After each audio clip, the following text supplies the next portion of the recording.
বানাই বললেন, ও আব্দুল্লাহ তুমি দোয়া পড়ো, দোয়া আল্লাহ মাগফিরলি ওয়ারহামনি ওয়াহদিনি বিসরাতিল আলা, তুমি দোয়া পড়ো।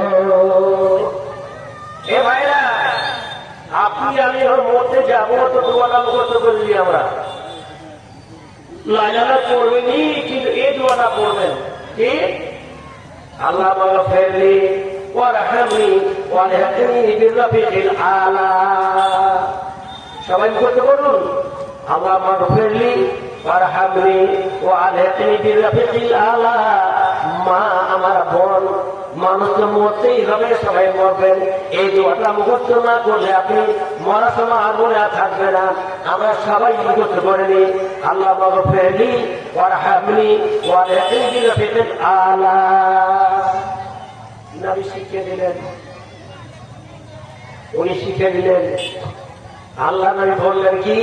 আব্দুল্লাহর মাথা খাটা নিলেন আর নিজের অনুর উপরে যেমন বাবা আর মা নিজের সন্তানকে নিয়ে নেয় কোলে, অনুরূপ ভাবে আব্দুল্লাহ বিন গজা দেয় এত বড় মানুষ, আল্লাহ নবী তার কোলের পাশে নিয়ে মাথা খান তিনার কোলে বসে নিলেন। আর আল্লাহ নবী তাকাচ্ছেন আব্দুল্লাহ দিকে, আর আব্দুল্লাহ তাকাচ্ছেন আল্লাহ নবীর দিকে।